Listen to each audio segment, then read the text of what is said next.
Você quer saber o que não te contaram a respeito daqueles gigantescos geradores eólicos que podem poluir muito o meio ambiente, mas essa parte não te contaram, porque a energia é uma energia limpa, né? Então, se você quer saber, acompanhe esse vídeo até o final. Eu sou o Paulo Bittencourt, bem-vindo ao canal Modernidade e Ciência.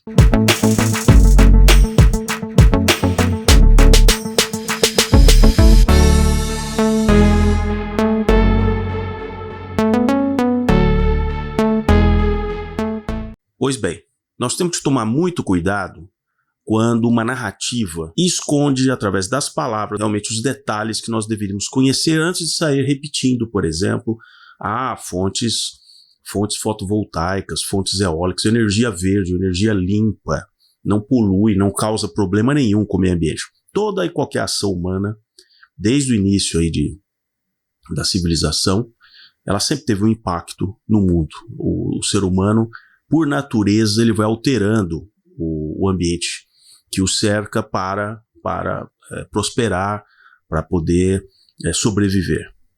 Então não é verdade que qualquer uma dessas fontes, uma simples pilha, uma bateria de lítio, um carro elétrico, que também não tem seu grau de poluição. Tem que se analisar a cadeia toda, desde o início da produção até o fim do descarte. Então já vou pedindo aí, se você gostar desse vídeo, se inscreva aqui no canal, coloque o seu joinha e eu vou entrar rapidamente nos pontos que hoje eu vou tratar sobre essa fantasia de que os geradores eólicos não poluem, que eles são necessários como uma fonte de energia complementar, aproveitando a energia que está ali nos ventos. Isso é verdade, mas isso não significa que é uma energia limpa. Esse nome limpo, ele foi carimbado nesse tipo de geração simplesmente para fazer com que as pessoas simplesmente digam, não, então tudo que você fizer com energia eólica é aceitável. Eu não vou entrar, inclusive, nesse vídeo especificamente em outros problemas da energia eólica com relação ao estresse de animais que estão em volta, dos próprios seres humanos, pelo o ruído contínuo que é feito em baixa frequência, a morte de animais e de insetos. Eu não vou entrar nessa parte, eu vou entrar na composição química das pás dos geradores eólicos, coisa que é sonegada muitas vezes da informação que a grande mídia procura não passar. Por isso, porque essas empresas hoje, que têm os gigantescos parques eólicos, são grandes contribuintes para essas empresas da mídia, eles usam a propaganda continuamente, então grandes canais da mídia, você prefere não entrar de frente tocando em assuntos mais desagradáveis, eles vão perder os patrocinadores, né? Então vejam, a pá, que são pás gigantescas, hoje utilizadas ali, o mais comum são as 3 pás, e à medida em que se foi criando geradores cada vez mais potentes, se precisa de uma lâmina daquela pá de dezenas e dezenas de metros. Realmente é uma coisa, uma construção belíssima do ponto da engenharia de elementos compostos. Seria muito pesado fazer aquilo de alumínio, de ferro, nem pensar. Então se faz dos chamados elementos compostos, onde a partir de uma forma padrão para o núcleo daquela pá é colocado aquele material que vem de uma série de polímeros, que seriam ali os parentes ali do tipo de plástico, digamos assim, e aquilo tem o núcleo estrutural forte o bastante para resistir à pressão que o vento está fazendo e também aquela questão da flexibilidade que tem que ter. Então aquilo é projetado para milhões de ciclos até que mini fissuras em toda essa estrutura condene aquela pá. Ela não vai durar hoje, com a tecnologia que nós temos, mais do que, vamos dizer, no limite 20 anos. Estruturalmente ela não aguentaria, ela começaria a se fragmentar, inclusive criando um problema para todo o conjunto que está em equilíbrio. Se uma pá daquela se rompe, ela simplesmente pode danificar rapidamente o próprio gerador, ele tem que ser rapidamente embandeirado, travado, para que não entre numa oscilação destrutiva. Agora, como que é feito essa questão do material, desses polímeros? Em cima dessa estrutura são colocados mantas bem finas, mantas bastante flexíveis, de fato parece um tecido, onde, após ser colocado as sucessivas camadas dessa manta, você vai sucessivamente passando um material líquido, que é uma resina, digamos, mais comum, uma resina epóxi. Essa resina epóxi, ela umedece aquela manta, fazendo com que ela grude naquela superfície estrutural, e como ela é muito fina, muito tênue, você consegue preencher todo o formato geométrico da pá. A pá começa, evidentemente, com uma estrutura mais grossa, mais larga, e ela vai se afinilando e vai se transformando como se fosse o perfil de uma asa de avião, porque, de fato, aquele movimento ele se compara à asa de um avião, onde há uma diferença de pressão, eu não vou entrar nos detalhes aqui, mas há uma diferença de pressão que faz com que ela simplesmente ganhe aquele movimento. Aquele movimento não é feito por um motor, por um agente externo. É o próprio movimento do ar passando pela pá, começa a gerar uma depressão, uma diminuição de pressão em pontos da pá que faz com que ela se movimente. Voltando então a essa resina epóxi. O material do qual o epóxi é feito é que eu vou deixar aqui para vocês verem, uma molécula bastante complexa, que é chamada de bisfenol A, mais conhecida como BPA, no meio aí químico e tal. Se você falar em BPA, a pessoa já vai saber que você está falando do bisfenol A. Agora vejam pás, por exemplo, que já depois de 1 ano e meio, 2, 3 anos, com o atrito de poeira, de pequenos insetos, de gotículas de chuva, bem no chamado bordo de ataque, que é aquela parte da pá, como num avião, que é ela que primeiro toca aquela massa de ar, que depois vai ser jogada para a parte mais fina da pá, para gerar o movimento que eu comentei com vocês. Então, o bordo de ataque é onde ele sofre o maior atrito em relação ao ar. E debaixo daquela tinta, e no meio daquela resina que foi colocada na fabricação da pá, existem essas pequenas moléculas do BPA, que com essa fricção contínua, micropartículas começam a ser jogadas para o ar. E elas vão muito longe até que elas se depositem em algum lugar. Se nós estivermos numa fazenda eólica no meio de um lago, no meio do mar, ela vai precipitar para dentro d'água.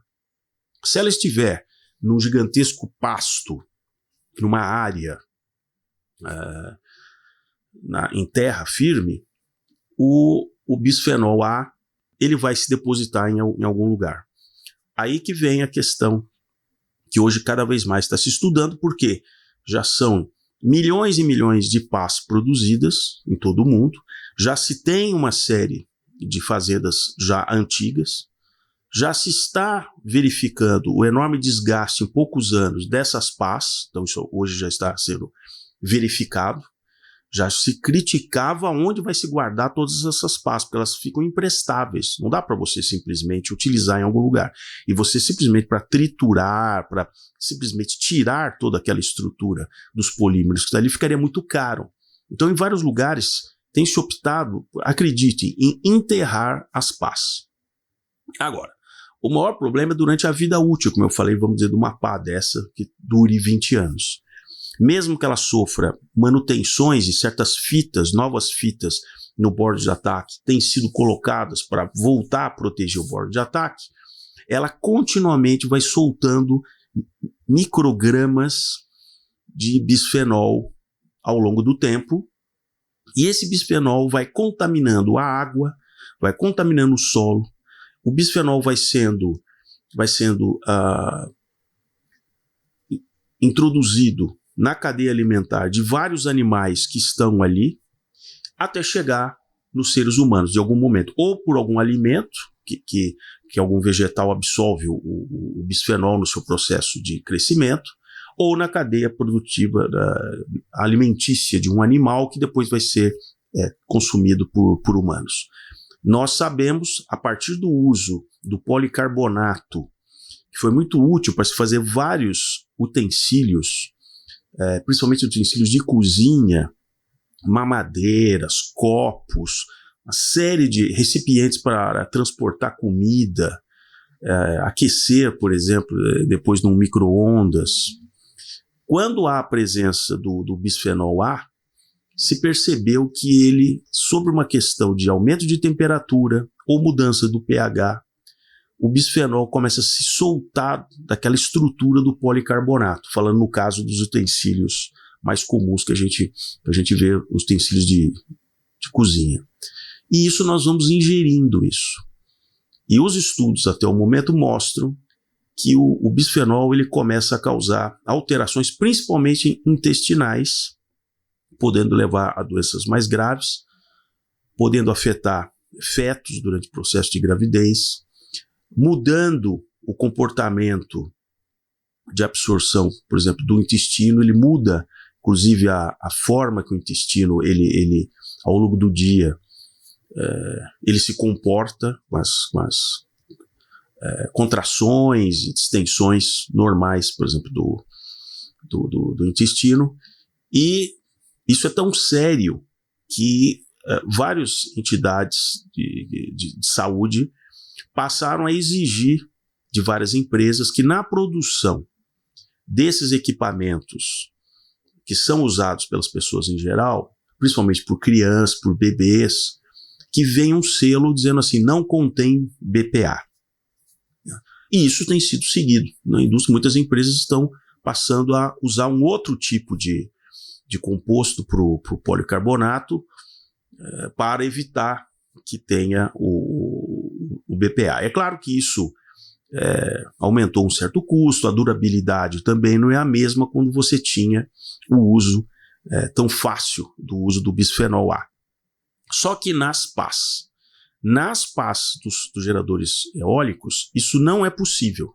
Ainda hoje não é possível, porque você precisa de uma quantidade, são centenas de quilos, que num conjunto das 3 pás, muitas vezes você precisa, dependendo evidentemente do tipo de gerador eólico, eu estou falando das maiores existentes hoje, com dezenas de metros de comprimento em cada pá, a resina epóxi que é usada tem o BPA. Então, até pela consistência que ele dá nessas mantas, daquela chamada fibra de vidro, fibra de outro material que tem que ser juntado ali para dar o contorno aerodinâmico. E, como eu disse, não dá para você fazer isso de uma maneira maciça. Então, normalmente, aquilo ali é uma casca oca feita, como eu disse, a parte estrutural, mas você tem que depois dar o formato, que é o que todo surfista, quando fabrica a sua própria prancha, ele tem um material interno da prancha, que não tem aquele formato hidrodinâmico, né? No caso da gestão de prancha, então tem que ter um formato hidrodinâmico.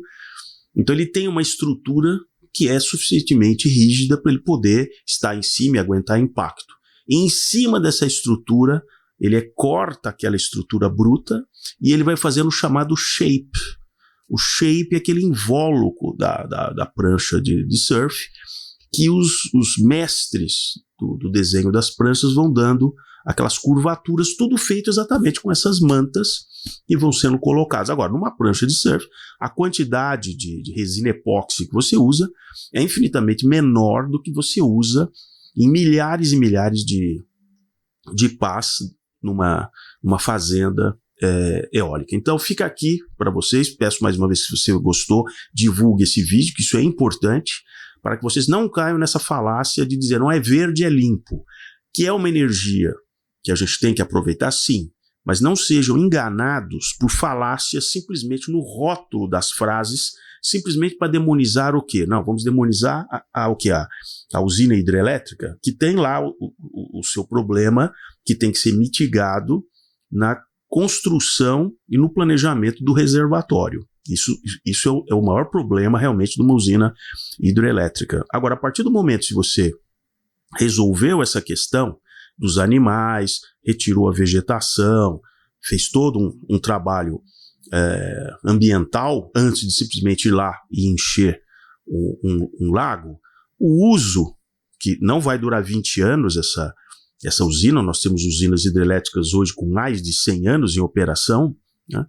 Você tem uma estabilidade do fluxo, a chamada montante e a jusante, uma regulação das cheias. Você pode transformar esse lago, como o próprio lago de Itaipu, está pronto para receber cultura chamada piscicultura.